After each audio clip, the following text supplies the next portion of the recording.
Senhor, nós estamos aqui mais uma vez com o desejo de te conhecer melhor, conhecer quem nós somos, o mundo à nossa volta e as questões que afligem o coração da humanidade, de todas as pessoas. Nós te agradecemos porque o Senhor não nos deixa sem respostas, mas o Senhor nos orienta, o Senhor se revela para nós. E agora nós podemos viver as nossas vidas conscientes de que estamos no caminho certo, que temos conhecido a verdade e agora nós podemos também entender as coisas que acontecem à nossa volta. Também tem misericórdia de nós, seja gracioso conosco nas nossas interações também com outras pessoas que não compartilham dessa mesma fé, para que possamos compartilhar de maneira bíblica, de maneira racional e que nisso tudo a gente possa te agradar. Pedimos pela aula de hoje, em nome de Jesus. Amém. Bem, então esse nosso curso, As Grandes Questões da Humanidade, hoje iremos para a nossa segunda questão, que é sobre o que é o homem. Então, nas duas primeiras, nós abordamos a questão sobre o que é Deus, quem é Deus, e desmistificamos algumas dessas ideias que se tem sobre ele. Vimos também que quando muitas vezes as pessoas simplesmente falam o nome Jesus, Deus, que isso não basta, a pessoa falar que acredita em Deus não é suficiente, porque muitas vezes as pessoas trazem o nome Deus, mas sem nenhum conceito, sem nenhum significado. Então, a pessoa pode ter a sua própria ideia, a sua própria concepção sobre Deus, e é um negócio completamente distinto, e é um Deus que ele mesmo criou. E um desenho que eu fiz para ilustrar a importância desse tema foi de uma árvore. E eu disse ali que muitas vezes nós, em nossas abordagens, nossas conversas com as pessoas, nós estamos simplesmente olhando os frutos. Então vemos aqui alguma mentalidade, vemos aqui algum estilo de vida, algum comportamento. E ali aquela pessoa que não acredita em Deus, nós ficamos conversando com ela, tentando mostrar para ela que isso daqui está errado, que tal coisa é pecado, que isso daqui não está certo, que isso daqui não faz sentido.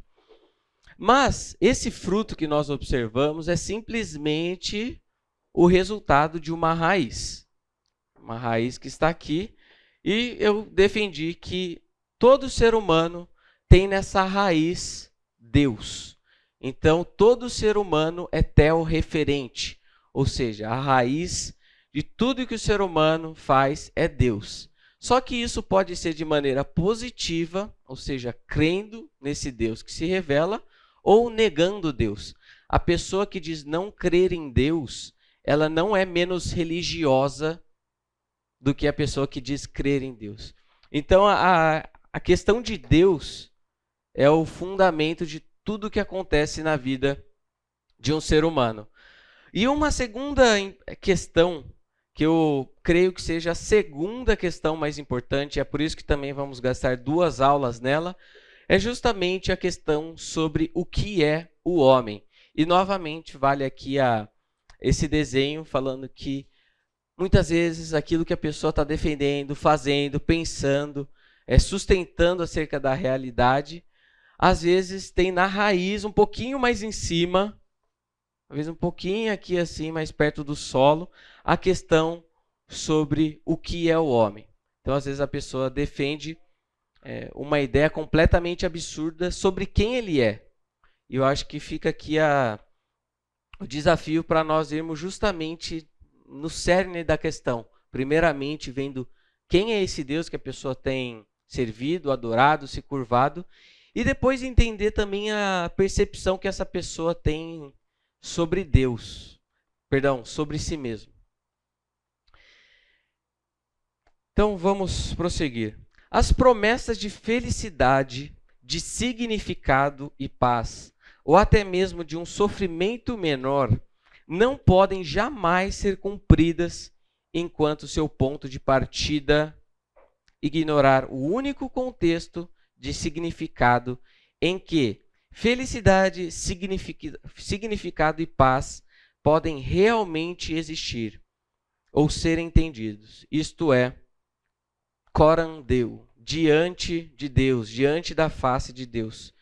Então o homem só vai encontrar, vamos dizer, uma resposta, um significado adequado para quem ele é, quando ele está corretamente diante da face de Deus. E é aí que ele vai conseguir se entender.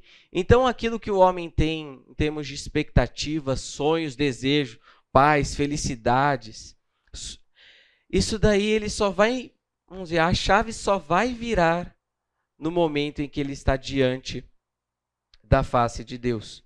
E nós vemos hoje as pessoas procurando esse sentido, esse significado para suas próprias vidas, mas eles têm feito isso de maneira longe de Deus, sem considerar o Deus verdadeiro, Criador de todas as coisas.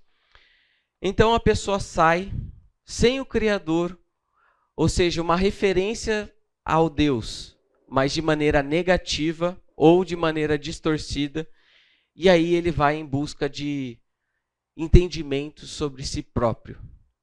E é nessa tentativa do homem, do ser humano autônomo, em busca de significado a parte de Deus, que nós encontramos muitas das bizarrices que vemos hoje em dia. Então, grande parte desses problemas, e nós vamos tratar um pouquinho desses problemas hoje, que a gente olha e fala, meu Deus, como que a pessoa está defendendo uma coisa como essa? A pessoa tem uma visão errada sobre Deus e a pessoa tem uma visão errada sobre si própria. Então, caminhando um pouquinho mais sobre como que se tem o conhecimento sobre si. Qualquer conhecimento verdadeiro que possamos ter de nós mesmos será sempre fruto da revelação e não de mera inteligência. Na aula sobre Deus abordamos que o ser humano, por conta própria, não consegue compreender a mente de Deus. Esse ser humano não vai lá e simplesmente conhece a Deus por conta própria. Falamos que isso é fruto da revelação de Deus. Nós temos um Deus que vem e se revela, que fala aos homens, ele dá-se a conhecer. O conhecimento que Deus tem de nós nos humilha, não apenas porque somos ignorantes com respeito a nós próprios, e por conseguinte dependemos dele para saber realmente quem somos. Então não é simplesmente que nós não conseguimos entender quem Deus é por conta própria. Nós sequer conseguimos entender quem nós somos se nós não levamos isso em consideração. A gente abordou semana passada a teologia de Felipe Neto, a maneira como ele compreendia Deus. E ele diz assim, mas eu hoje não sinto a necessidade de ter um livro me dizendo o que fazer, o que eu não fazer, para eu saber o que eu devo fazer e o que eu devo não fazer. Então, tira Deus da jogada e é um ser humano agora se colocando na posição de Deus, achando que pode conhecer a Deus, achando que pode se compreender, e o resultado disso é sempre bizarrice. E quando fala sobre esse tema, sobre o conhecimento de Deus, o conhecimento do homem, João Calvino ele começa o seu tratado de teologia, logo no comecinho abordando justamente isso, sobre o conhecimento de Deus e o conhecimento do homem. E ele vai abordar como essas duas coisas estão entrelaçadas. Que a partir do momento que você conhece a Deus, você, como resultado, conhece a si mesmo. E ele também vai falar que à medida que você se conhece de maneira adequada, você vai conhecer esse Deus. Por outro lado, é notório que jamais chega o homem ao puro conhecimento de si mesmo até que haja antes contemplado a face de Deus e da visão dele desça a examinar a si próprio. Então, por isso, gastamos 2 aulas falando sobre o conhecimento desse Deus. E agora nós vamos descer um pouquinho e analisar o que é esse homem. Então, será que nós conseguimos efetivamente, completamente entender quem nós somos, entender o que é o homem, sem considerar a Deus? Será que nós podemos ter uma visão adequada sobre o que é a humanidade se nós tiramos Deus da jogada? Às vezes, nós conseguimos encontrar em algumas das áreas, algumas das ciências, encontrar uma outra consideração sobre o ser humano. Mas se essa visão sobre o homem não considera a relação dele com o Criador, isso vai estar, no mínimo, vamos dizer, diminuído. Vai ser uma visão limitada, completamente limitada. Então, por isso, nós vemos que para um conhecimento, tendo em vista esse quadro do Michelangelo, o conhecimento que nós temos de nós mesmos é inteiramente dependente da maneira que nós compreendemos a esse Deus. Então, o que nós vamos abordar ao longo dessas 2 aulas sobre este tema? Hoje nós veremos qual é a relevância do tema. Então vamos ver quão importante é esse assunto sobre o que é o homem. Nós vamos ver que isso está mais perto de nós do que nós imaginamos. Vamos ver também algumas abordagens. Então aquilo que eu falei, que a partir do momento que a gente tira Deus da jogada e quer, por conta própria, chegar a um conhecimento adequado sobre o que é o ser humano, esse ser tão complexo. Vamos ver então algumas dessas respostas e eu vou começar a dar uma direção assim para uma resposta adequada. Semana que vem nós vamos ver um negócio que eu chamo aspectos dinâmicos e os aspectos estáticos. O que eu estou querendo dizer com isso? Na nossa personalidade, na resposta que nós damos para quem nós somos, você individualmente, quem você é, existem alguns aspectos que são estáticos, ou seja, não mudam. Todo ser humano vai ser criatura, todo ser humano vai ser imagem e semelhança de Deus, vai ser dependente. Então existem algumas coisas que você e a pessoa do seu lado compartilham. Você e qualquer ser humano compartilham a mesma coisa. Mas também existe aquilo que distingue você de você, que faz você ser uma pessoa, vamos dizer, única. Isso eu chamo de aspecto dinâmico. E o que é que faz que você se torne uma pessoa desse jeito e que parece que daqui 3 anos você é uma pessoa diferente? Então vamos abordar várias dessas coisas. Depois vamos ver um pouquinho sobre a Imago Dei, o fato de nós sermos a imagem e semelhança de Deus e o que isso tem a ver com a nossa vida.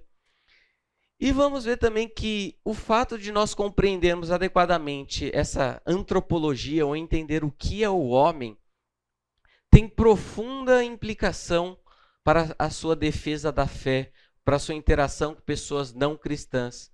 Porque por mais que a pessoa negue que Deus exista, ainda assim ela é imagem e semelhança de Deus. Então, por causa disso, você tem um terreno em comum com aquela pessoa. Você sabe o que aquela pessoa é, você sabe o que aquela pessoa sente, porque você compreende o que é o ser humano, afinal de contas. Então, vocês têm esse território em comum, que é chamado de ponto de contato. Então vamos começar com qual a relevância desse tema para a nossa vida e vamos perceber como que isso está presente no nosso dia a dia. E como eu falei, se eu pudesse dar um outro nome para esse curso, seria Histórias de Cafeteria.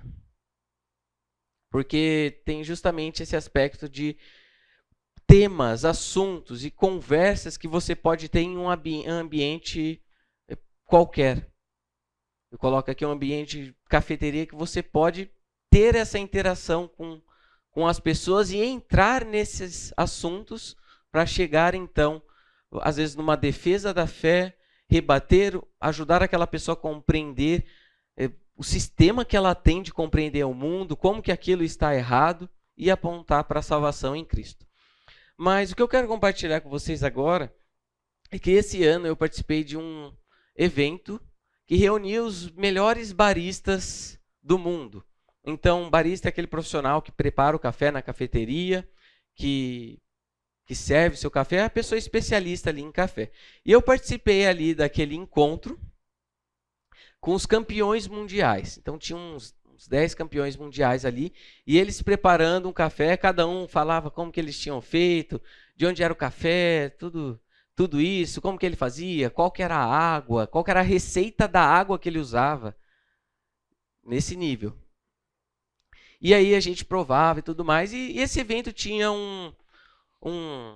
uma característica que todos os recursos que eles conseguiram ali com as inscrições, que certamente eles conseguiram muitos recursos, porque foi bem caro, pagando até hoje, e seria destinado a uma instituição de caridade. Excelente, ótimo, e coisa boa. Aí seria através de uma votação que eles decidiriam para quem que seria doado esse recurso. Aí eles falaram, temos 3 opções, e a que tiver mais voz, a que for mais ovacionada, essa sim vai ter o recurso vai ser destinado para essa instituição. Aí foi lá, apresentou a primeira. A primeira nós temos como objetivo ensinar adolescentes a lidar com a fazenda, conhecer essa profissão, entrar no mundo do café e tudo mais. Então, nós tínhamos ali a possibilidade de mudar o destino de vários adolescentes que seriam inseridos no mercado de trabalho, teriam uma dignidade maior, teriam uma profissão excelente. A segunda instituição seria algo parecido. O recurso também seria destinado a jovens, adolescentes, para inseri-los nesse mundo do café, para eles terem esse conhecimento, para poderem aplicar em algo assim do dia a dia. Ótimo, excelente. E veio a terceira, que foi juntar todo aquele recurso e plantar 500 árvores. Porque com isso nós reduziríamos a emissão de carbono e que isso ajudaria o nosso planeta e tudo mais. Qual que vocês acham que foi ovacionado pelo pessoal? A terceira. Então, não é que, pessoal, foi uma diferença absurda. Quem aqui quer plantar árvore? Eu! Pessoal, nós temos uma relação com a natureza, nós temos uma responsabilidade, nós temos que cultivar, guardar, cuidar. Nós não vamos sair por aí queimando pneu, jogando sacola e tal. Mas o seguinte, a partir do momento que nós colocamos em comparação a natureza e o ser humano, e nós damos mais valor à árvore, ao meio ambiente, do que a um ser humano, nós temos um problema tremendo nessa história. Então, isso que aconteceu ali é apenas sintomático. Está mostrando como o ser humano tem uma visão extremamente equivocada sobre o que é o homem. Ele não sabe quem ele é. Então, o que tem mais dignidade? O que tem mais valor? Às vezes vai ser um cachorro, às vezes vai ser a natureza, o meio ambiente. Sintomático. Então, às vezes a gente acha que isso tudo é, que bonitinho, meio ambiente. Mas, em função disso, a pessoa está negligenciando aquilo que Deus diz sobre o que é o homem. Mais alguns exemplos aí de relevância desse tema que está no nosso dia a dia. A avó desce neto de 7 anos com um rapel improvisado para resgatar sua gata que foi para outra varanda. Você percebe o que está em jogo aqui?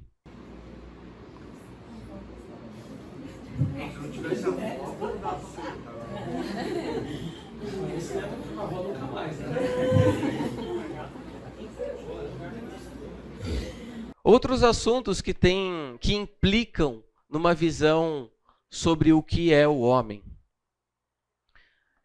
Uma notícia que saiu, que teve recentemente uma polêmica com um jogador de vôlei que postou isso daqui nas redes sociais e falou: que absurdo, onde vamos chegar? E o título era assim: Superman atual, filho de Clark Kent, assume ser bissexual. Será que isso daqui é apenas para ilustrar um dos temas acerca da homossexualidade que está à nossa volta?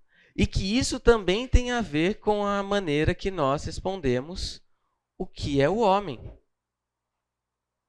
Porque se a pessoa não crê que ela foi criada, que ela não tem um propósito, que ela é autônoma, não tem problema nenhum existir gêneros diversos, a pessoa viver a sua sexualidade da maneira que quiser. Então, a maneira que a pessoa responde o que é o homem tem profundas implicações para a sua ética. Outras coisas aí, eu queria começar falando bom dia a todos. Olha só, exemplos de pronome neutro. Preneume neutre, né? Elo é minha amiga, eles são bonites, ilo é claustrofóbico e por aí vai. Ou seja, você já não pode associar um ser humano ao sexo masculino ou feminino. Então não existe homem e mulher, existe o que você quiser. Para nós, às vezes, isso parece um negócio absurdo, mas a gente tem que entender o que se passa na cabeça de uma pessoa que vai defender isso. Isso daqui também.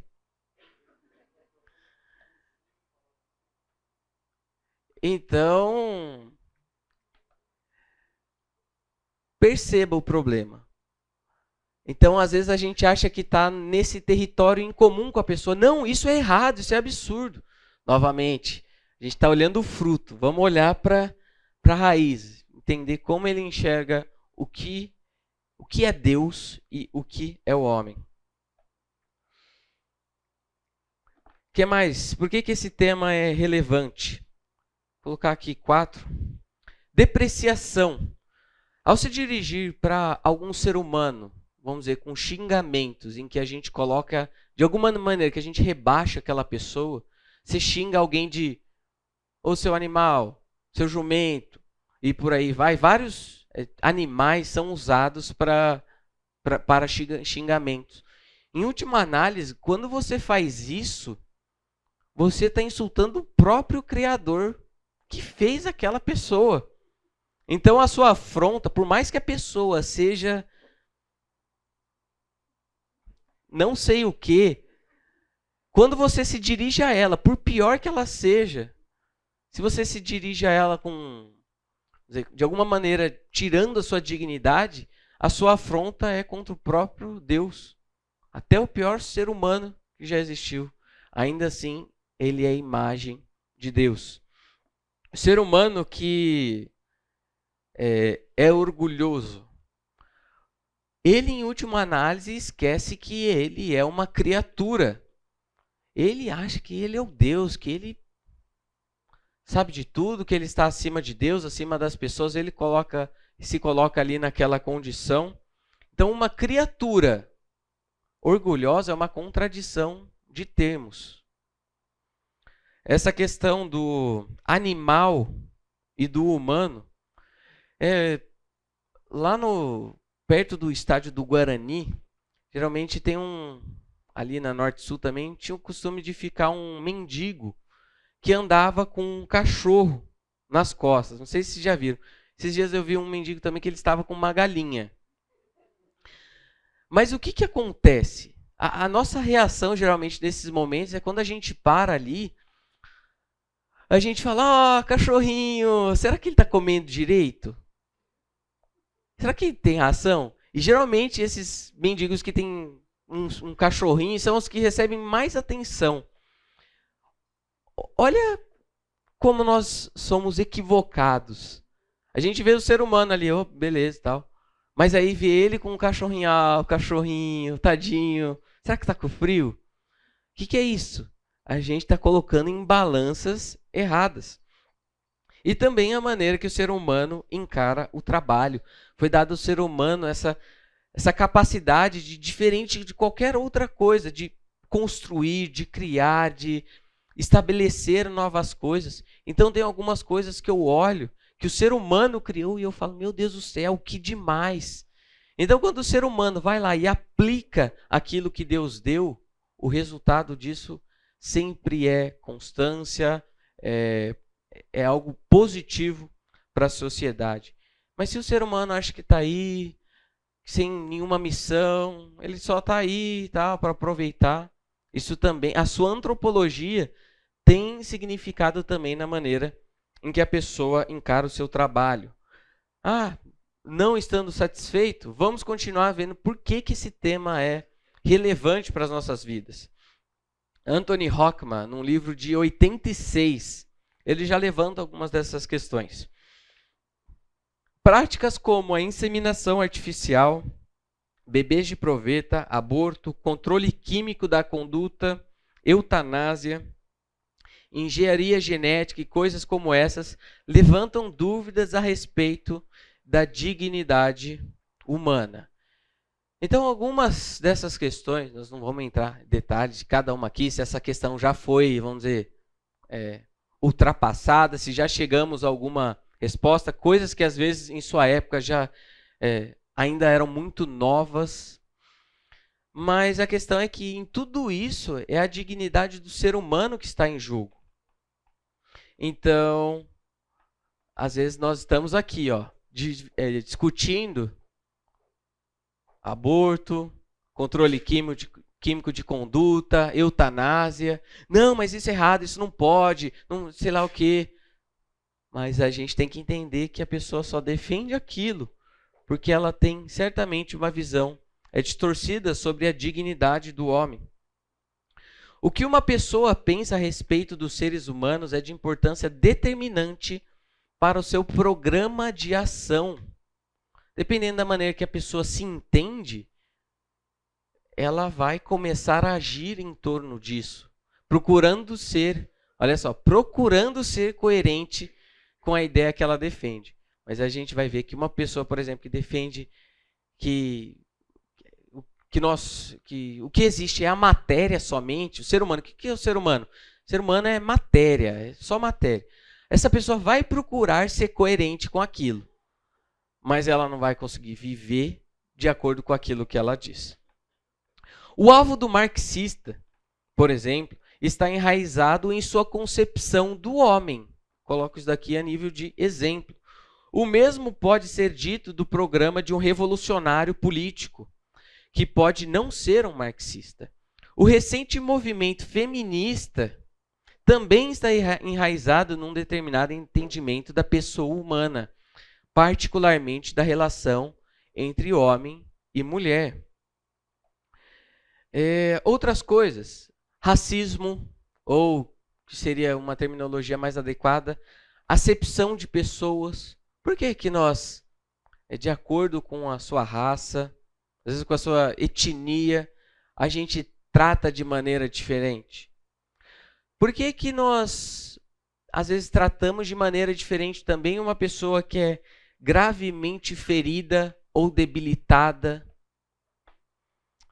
Ou como nós lidamos com os idosos?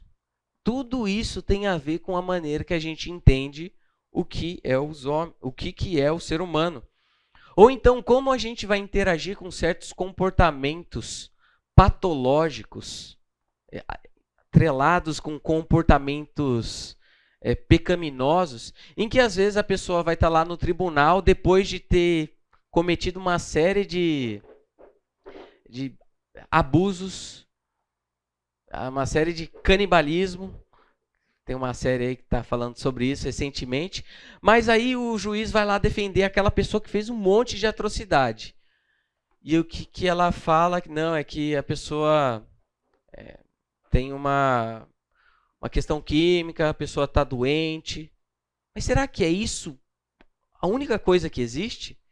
Será que ela não pode ser responsabilizada por aquilo? Será que o ser humano não é mais do que simplesmente matéria? que o comportamento de um ser humano é simplesmente fruto de as suas relações químicas no cérebro, o que tem acontecido, e a pessoa é indesculpável. Olha só então como essa discussão ela é profunda. Por exemplo, a visão marxista de determinação econômica da história repousa sobre uma concepção materialista da natureza humana. Para o marxista, o homem é simplesmente um produto da natureza. Os seres humanos não foram criados à imagem de Deus. Na verdade, a existência real do Criador é negada. São estranhos ao marxismo conceitos tais como o imperativo ético ou responsabilidade moral que uma pessoa tem perante Deus.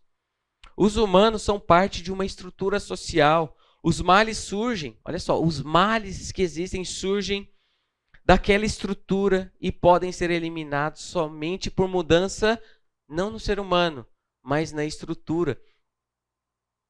Então, o problema que está girando em torno, na verdade, é sobre essa concepção do homem. O que mais?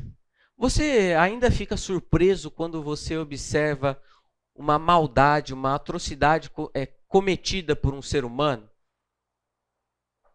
Cristão ou não, a pessoa faz alguma coisa e você fala, nossa, não acredito que a pessoa fez isso. Você ainda se surpreende com a maldade do homem?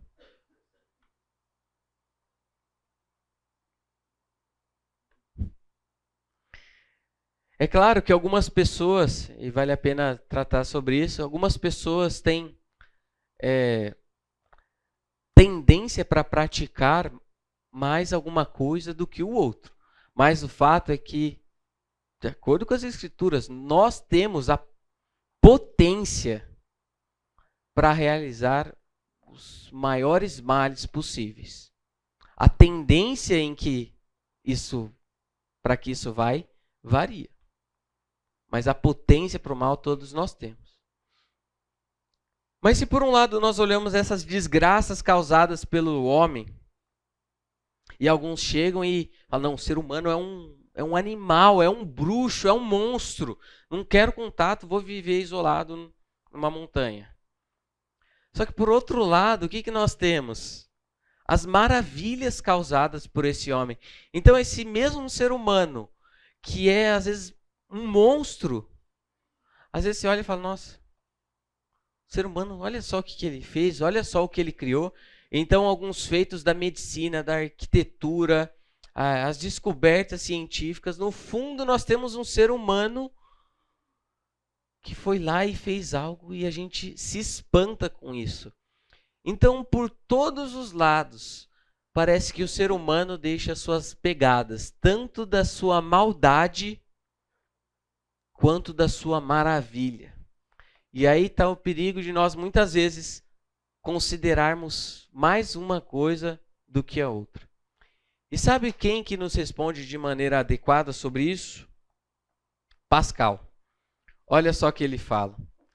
As grandezas e as misérias do homem são tão visíveis que é absolutamente necessário que a verdadeira religião nos ensine tanto que existe algum princípio de grandeza no homem, como também que há nele um grande princípio de miséria. Então, o que é o ser humano, afinal de contas? É esse ser humano que tem a sua grandeza, só que também tem a sua miséria. Às vezes a gente ouve algumas pessoas falando assim, não, o que é o ser humano? O que é o ser humano para Deus e tudo mais? Não, o ser humano é lixo. É lixo, assim, é escória. Não é bem assim. Há a grandeza e há a miséria. É perigoso mostrar demais ao homem quanto ele é igual aos animais, sem lhe mostrar a sua grandeza. E é também perigoso mostrar-lhe demais a sua grandeza, sem a sua baixeza. Então ele vai defender que a gente precisa levar as duas coisas em consideração. É mais perigoso ainda deixá-lo de ignorar uma e outras coisas, mas é vantajosíssimo representar-lhe uma e outra. O homem não deve acreditar que é igual aos animais, nem aos anjos, nem ignorar uma e outra coisas, mas deve conhecer uma e outra. Mais uma historinha para vocês. Estava numa cafeteria lá no Abigail, no Cambuí, fica a recomendação aí. Fala que eu indiquei para ver se eles começam a me dar café, né? Mas eu estava lá lendo um livro de um autor que eu não vou falar o nome. Tá bom, eu vou. Estava lendo um cara que é polêmico, tá? O Olavo de Carvalho. Mas aí o que surge no meio do caminho é uma pessoa sentada do meu lado que também estava lendo um outro livro qualquer. Ele falou: o que você está lendo? Aí eu mostro a capa. Ele: ih, rapaz. Aí a gente começa a conversar. E conversa vai, conversa vem. E ele começa a falar sobre como o ser humano é mau, como esse ser humano é desgraçado. Porque o ser humano corrompe a natureza, o ser humano estraga, o ser humano destrói, o ser humano é isso, isso e aquilo. E ele começa a falar mal do ser humano. Então, olha, uma percepção adequada, um primeiro passo. Só que depois ele começa a falar sobre a expectativa, sobre mudança do mundo que nós estamos. E ele estava falando que, na verdade, ele estava depositando a sua expectativa de que esse mesmo ser humano, que é mau, a expectativa dele era que esse ser humano fosse, de alguma maneira, reverter a situação presente que nós estamos. E ali a minha abordagem com ele foi essa. Falou: mas você coloca toda essa questão no homem, da sua miséria, da sua baixeza, da sua incapacidade. Será que vale a pena mesmo esperar que esse homem mude alguma coisa? Mas perceba aqui que está implícito na fala dele, era de que ele percebe sim a baixeza do homem, mas ele também percebe um pouquinho da grandeza desse homem. Porque não, no fim esse homem é capaz de pensar, solucionar e tudo mais. Quando eu for tratar na aula sobre qual a solução para os problemas, eu vou voltar nessa história. Então nós vemos que a pessoa, quando leva em consideração uma ou outra coisa, o resultado é sempre negativo. Então, nesse primeiro momento da aula, nós vimos diversas abordagens.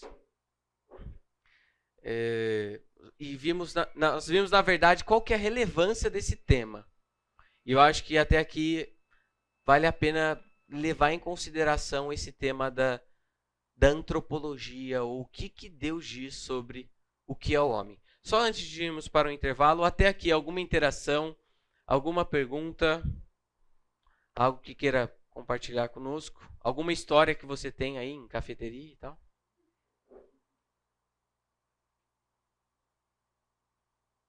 Ok. Vamos para o intervalo então, voltamos daqui a alguns minutinhos.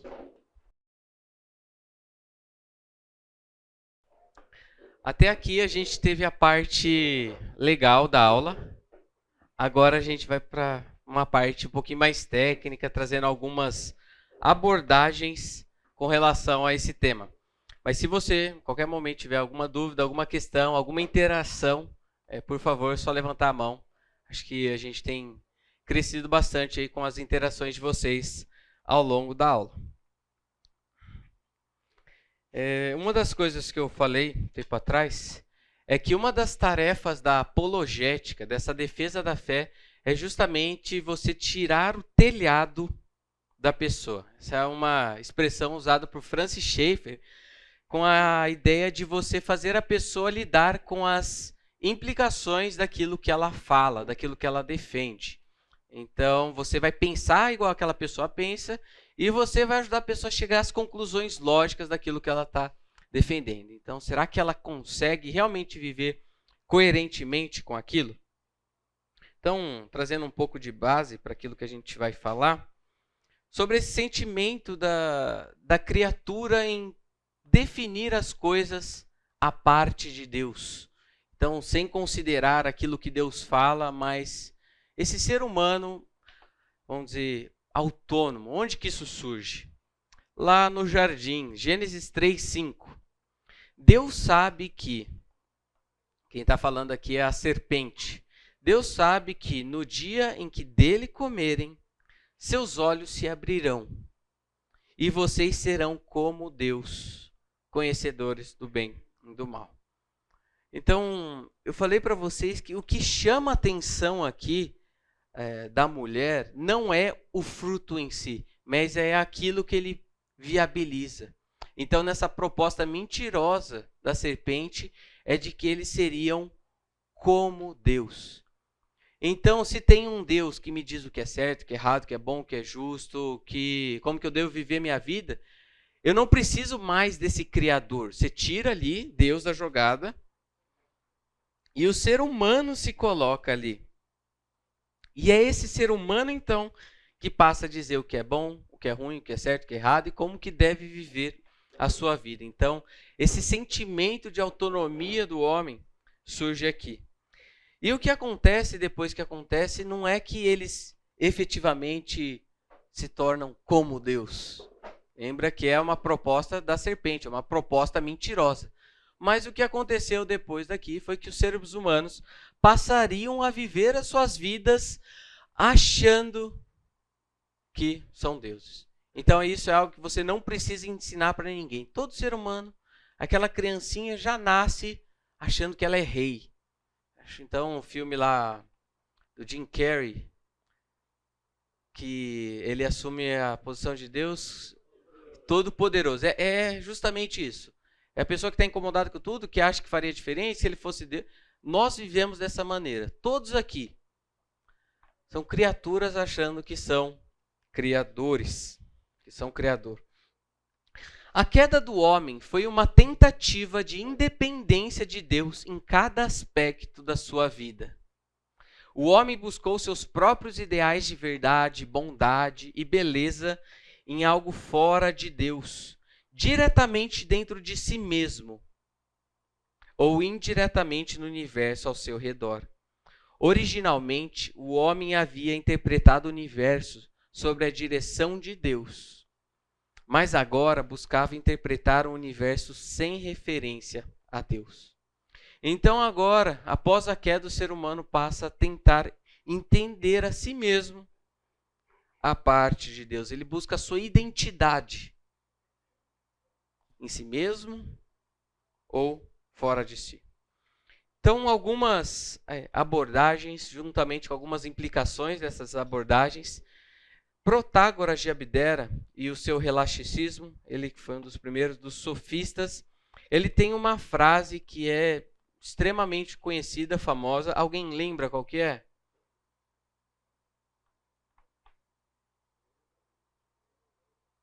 Quase. A frase é: o homem é a medida de todas as coisas. Aqui, vocês já ouviram essa expressão alguma vez? É dele. O que acontece aqui? O homem é a medida de todas as coisas. Agora, o homem está no centro. Então, a verdade depende da experiência pessoal.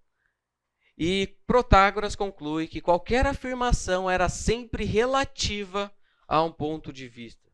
Então, consequentemente, as respostas para perguntas como quem sou eu, quem me criou, por que estou aqui, para onde vou, depende simplesmente da opinião, conforme o seu conhecimento, conforme a sua experiência. A verdade ela é sempre relativa, dependendo somente da perspectiva de cada um. Então não é que não existe verdade, mas é que a verdade ela não vai ter esse caráter universal. Então é isso daqui que nós temos nos nossos dias, nessa mentalidade pós-moderna. Mas perceba que isso não é só tão antigo, voltando para Protágoras de Abdera, mas é mais antigo ainda, voltando lá para o Jardim do Éden. E quando a gente olha Isaías 5:20, nós vemos: ai dos que chamam ao mal bem e ao bem mal, que fazem das trevas luz e da luz trevas, do amargo doce e do doce amargo.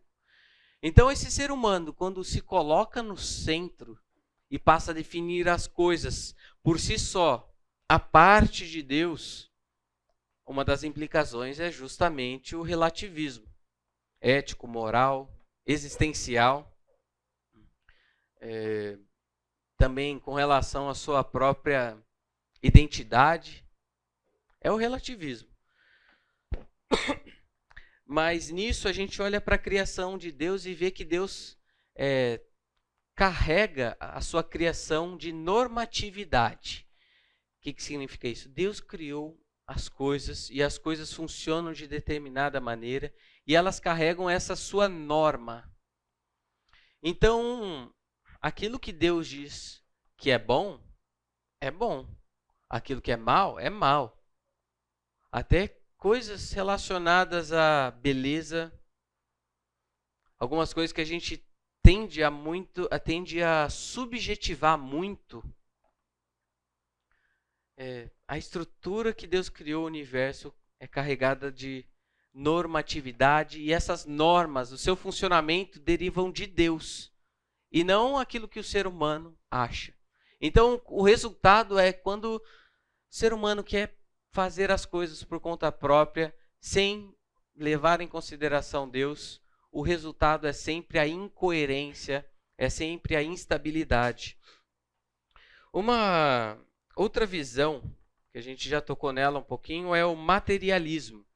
Mas a gente vai falar aqui do materialismo filosófico, não é o materialismo daquela pessoa que quer comprar bolsa toda vez. Essa pessoa é materialista. Não é nesse sentido, tá? O materialismo é uma posição que defende que a realidade e, consequentemente, o homem é simplesmente matéria. Ou então aquilo que a gente conhece como naturalismo. Né? É algo parecido. Ou seja, o homem é carne, osso, sangue, matéria em geral. O mundo à nossa volta também é pedra, água, madeira, átomos. Por conta disso, vão negar qualquer aspecto que não seja visível, palpável, verificável. Então, o materialista, quando vai explicar o que é o homem, é dentro desse sistema, dentro daquilo que é a matéria. Não há espaço para qualquer relação dessa criatura com o seu Criador, para intervenção, para Espírito Santo. Somente coisa aqui, verificável. Uma definição um pouco mais acurada. Diz que cada um de nós é um arranjo complexo de átomos em movimento. O que é o homem? Então, átomo em movimento. Qualquer significado pessoal que queremos ter, devemos inventar para nós mesmos, porque o universo como um todo não tem propósito. O universo simplesmente é matéria em movimento. Aí você vai lidar com essa pessoa que tem uma concepção materialista da sua própria existência. Mas como que você lida com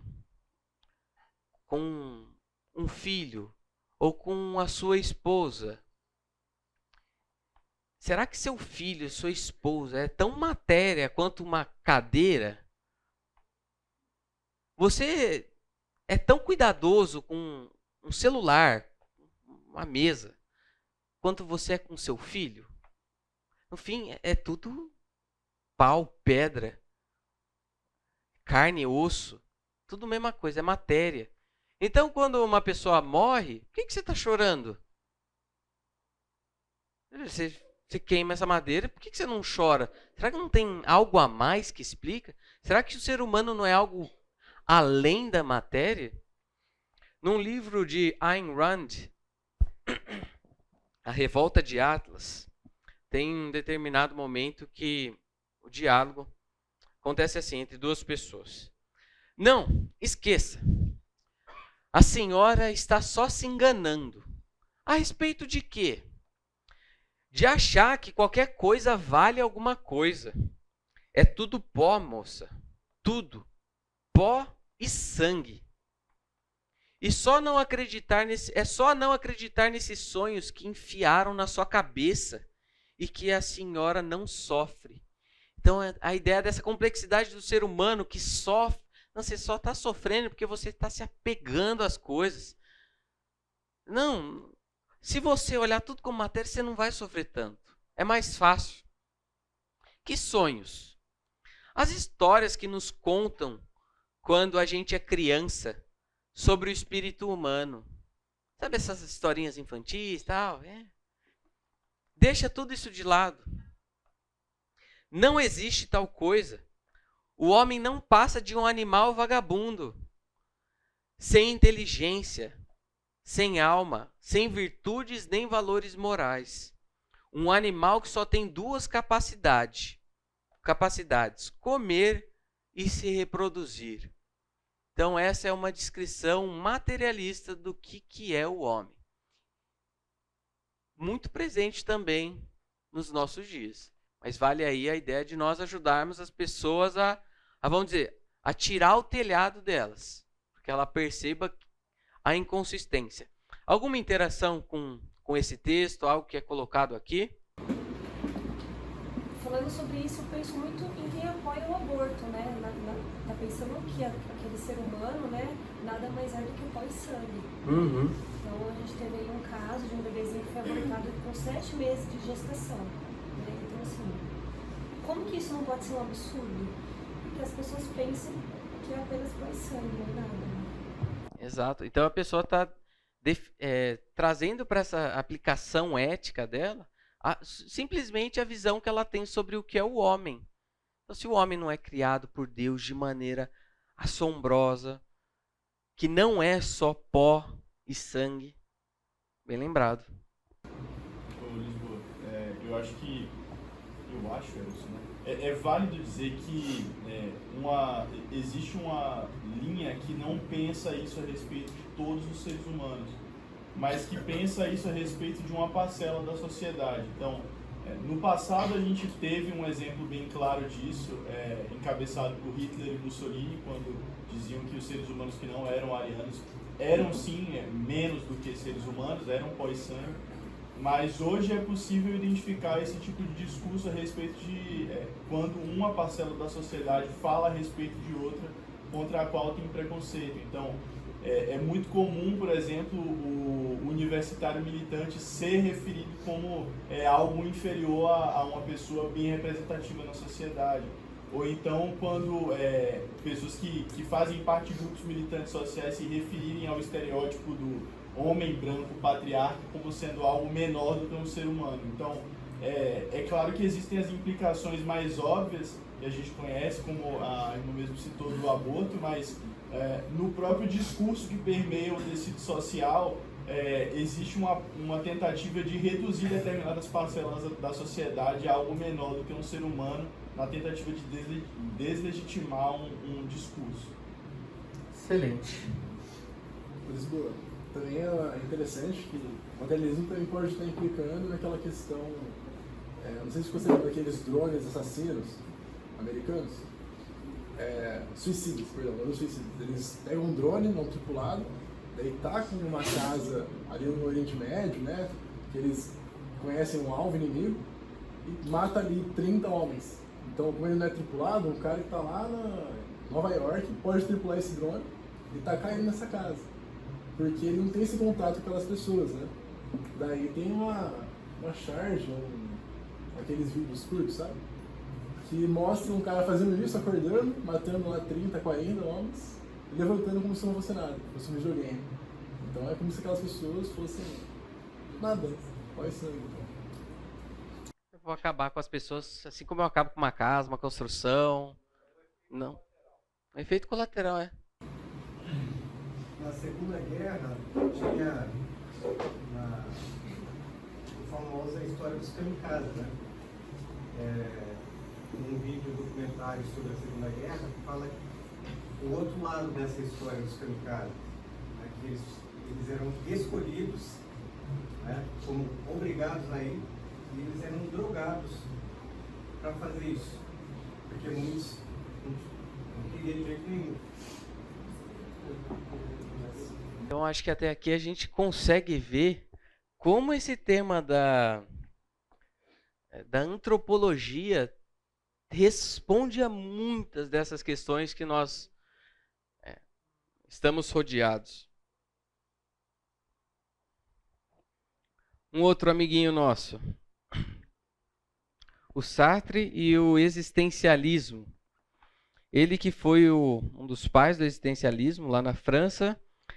E vocês lembram qual que é? Alguém se recorda da frase dele? A frase dele é: a existência precede a essência. Então, essa aqui é um grande tema desse existencialismo. O que isso quer dizer? Primeiro, a pessoa nasce. Então, a existência precede. Então, a pessoa nasce. E depois ela irá descobrir e definir qual a sua essência. Ninguém surge com um sentido. O ser humano nasce com essa realidade neutra, ou neutre, né? E ele, por si só, é o definidor de quem ele é. O definidor último das coisas. Então é ele quem deve realizar as suas próprias escolhas. Então a essência daquilo que é o homem não vem antes. A pessoa nasce e depois ela vai se encontrar, depois ela vai decidir o que ela é. E uma ilustração para o existencialismo é o da tesoura. O que é uma tesoura? Antes dela existir, teve alguém que parou, pensou, projetou, analisou, viu a sua finalidade e executou. Então houve um projeto prévio. Então, no caso da tesoura, a essência precede a existência. Mas com o ser humano não é isso que acontece. Acontece o oposto. Então, uma tesoura tem um projetista, mas o ser humano não. Ele nasce e deu, opa! Agora vamos em busca de respostas. E o ser humano se encontra terrivelmente solitário nessa busca por sentido, por significado. Antes de você surgir, a vida não é nada. Cabe a você dar significado a ela. E o valor não é nada mais do que o significado escolhido por você. Essa ideia também existencialista está presente aí na mente, na cabeça das pessoas que nós temos contato diariamente. Então, às vezes, uma concepção vai se sobrepondo à outra. Quando a gente vai analisar uma música, vamos fazer aqui uma análise do existencialismo de Raul Seixas. Olha só. Eu prefiro ser essa metamorfose ambulante do que ter aquela velha opinião formada sobre tudo. Então, ele quer viver nesse estado de constante mudança. E não tem opiniões fixas, não tem parâmetros em que ele possa se agarrar, se curar. Tudo aquilo é variável. Depende de pessoa para pessoa. Aquela velha opinião formada sobre tudo. Então eu não quero carregar comigo valores, princípios, tradições que os meus pais tinham, que a igreja coloca sobre mim, que a família, que a escola, que o Estado, aquilo que eles colocam para eu fazer, já está carregando um monte de coisas que eu não preciso necessariamente carregar isso comigo. Eu quero dizer agora o oposto do que eu disse antes. E está tudo bem. Aquilo que você afirmou em determinado momento, a maneira como você se enxergou foi válida. Mas se agora você quer mudar de opinião, também é extremamente válido. Tanto é que quando você vai olhar os gêneros que existem hoje, algumas dezenas de gêneros que tem, um desses é justamente esse gênero líquido, que a pessoa é fluido. É que a pessoa vai ser o que ela quiser, quando ela quiser. Sem rótulo. que é isso? É o existencialismo. Eu prefiro ser essa metamorfose ambulante, sobre que eu nem sei quem sou. Então a pessoa se encontra perdida nessa busca por definição. Se hoje eu sou estrela, amanhã já se apagou. Se hoje eu te odeio, amanhã lhe tenho amor. E está tudo bem. Está tudo válido. Então, olha só algumas dessas concepções que nós temos hoje em dia. Vimos aqui o materialismo. Como eu falei, às vezes isso vai sobrepondo. O materialismo, o relativismo, que é um dos resultados quando coloca o ser humano no centro, deixando de ser criatura, mas sendo criador.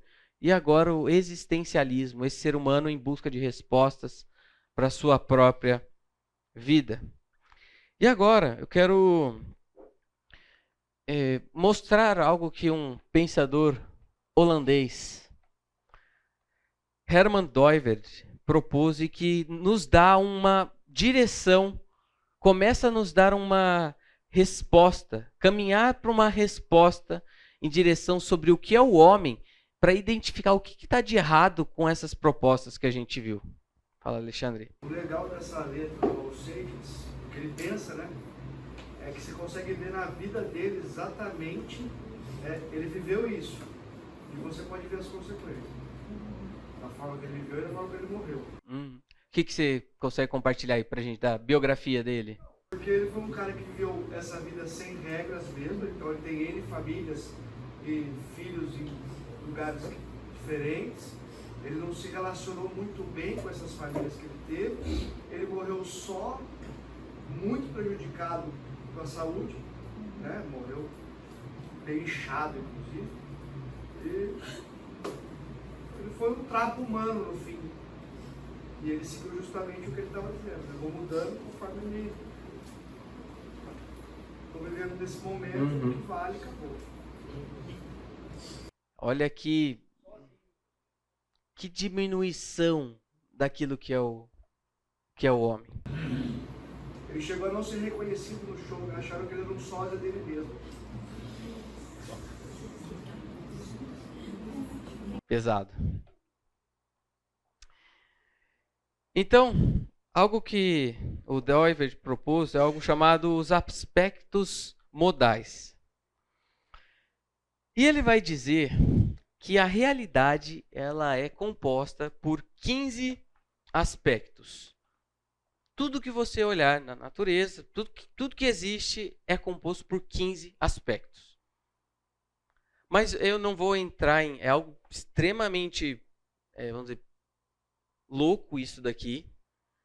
Mas eu quero focar e ver como que ele nos ajuda a entender o ser humano nesse aspecto e os problemas quando tem uma visão reducionista sobre o homem. Então, quais são esses 15 aspectos? Vamos tentar aplicar ele ao ser humano. Quantitativo. Então, ele começa aqui em termos de quantidade. Tudo que existe começa com entendeu? Existe um número, é 1. Depois, isso que existe está no espaço. Cinemático, ele está em movimento. Físico é algo que tem energia. Biótico é o que tem vida. Sensorial, o psíquico é a percepção. Lógico é a racionalidade. O histórico é presente em um determinado momento histórico em que cultura é criado. Simbólico, no sentido de que agora há uma comunicação utilizando símbolos. Então, por exemplo, a nossa linguagem é um símbolo. Uma placa que a gente vê é um símbolo. Social, econômico, estético, jurídico, ético e confessional. O pístico, relacionado à fé, de pistis, fé. Calma. Qual que vai ser meu ponto aqui? O ponto é que o ser humano, e na verdade, somente o ser humano funciona como objeto simultaneamente em todos estes. Então, o que é o ser humano? O ser humano é aquele que vive como um objeto nesses 15 aspectos modais. Então, todo ser humano ele vai ser um que está presente no espaço, tudo mais, até aquele ser humano que deposita sua fé em algo. Então, quando eu falei um pouquinho sobre a neutralidade da ciência, a suposta neutralidade da ciência, um dos motivos que a ciência não pode ser neutra é porque nós não conseguimos tirar do ser humano esse último aspecto ali, que é o confessional. Então, não tem como tirar esse aspecto da esperança dele depositada a alguma coisa. Não tem como tirar. E vamos pegar, deixa eu dar o exemplo para vocês, já que eu falei que o ser humano é aquele que existe em todos esses aspectos, vamos pensar na planta. A planta, ela existe, vamos dizer, como uma planta em si, como um objeto, até aqui, ó. Ele existe desse até aqui. Este é o lugar em que uma planta se enquadra neste quadro. Mas essa planta, não falando dela agora em si, mas vamos falar das pessoas que vão observar essa planta. As pessoas podem ter diversas abordagens sobre o que é uma planta. E aqui que eu quero que vocês me acompanhem. Para o cientista que vai fazer um recorte ali da realidade, vai olhar a planta no microscópio, o biólogo, vai olhar a planta, ele está olhando tudo que diz respeito a esse aspecto aqui da vida, o biótico da planta. E sempre que acontece, as pessoas elas buscam compreender a realidade, elas necessariamente têm que fazer um recorte. Não tem como a gente chegar e compreender tudo. Então, esses mais diversos campos da ciência, o que nós temos são recortes da realidade para entender. Nós vamos ver onde que isso vai chegar. Então, para o cientista, ele vai lá, olha no microscópio a planta e temos o quê? O biótico. Dentro de um jardim, com as plantas, as suas ornamentações,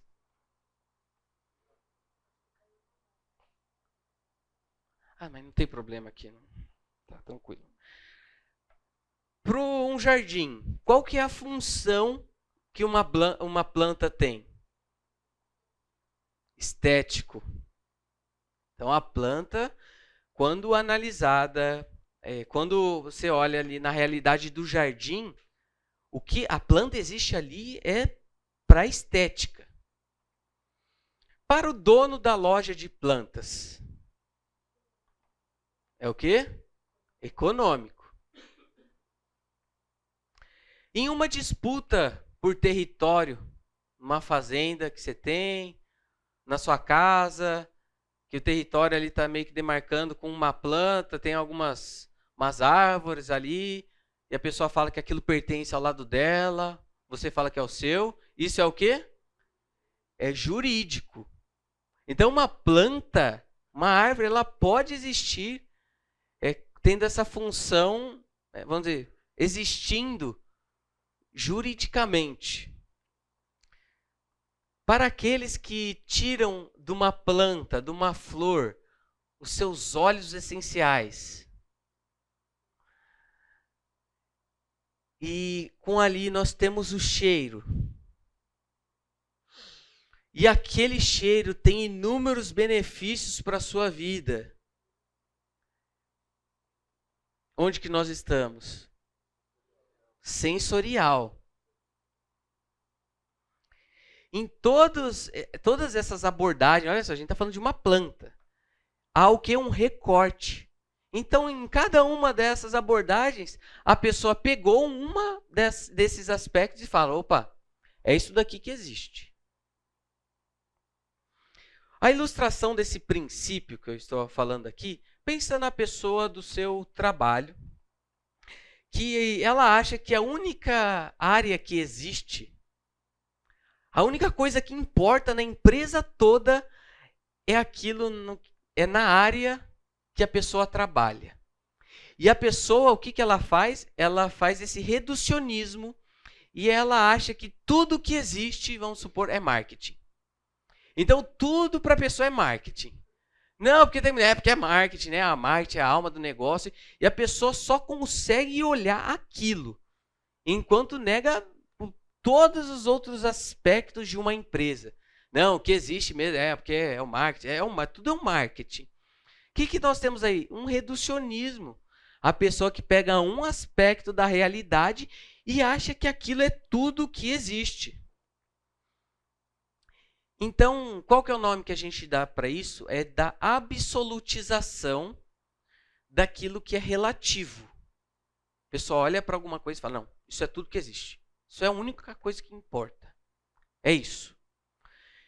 Quando nós vemos, e é aqui que eu entro no meu ponto, que quando as pessoas fazem a abordagem sobre o que é o homem, o que é o ser humano, o que nós vemos acontecer muitas vezes são recortes. Não, o ser humano é um animal racional. Você pega e olha simplesmente o aspecto lógico que o ser humano tem a capacidade e acha que isso é tudo que existe. Então, o que nós temos aí sobre essas percepções do homem são reducionismos. São pessoas pegando aspectos que são relativos, que existem, mas elas acham que isso é tudo o que há. Então, alguns exemplos. Rousseau. O homem não era, mas tornou-se mau e injusto. O seu desequilíbrio não é originário, mas trata-se de desequilíbrio derivado da ordem social. Então, para ele, o ser humano é ele no ambiente social e o que isso causa. Então, o que é o ser humano? É social. Essa interação com o seu meio e o que o ser humano dá e o que o ser humano leva. Marx é o ser humano em uma relação o quê? Econômica. O materialismo que a gente viu vai às vezes tratar o ser humano igual uma planta. Olha como que reduz o ser humano.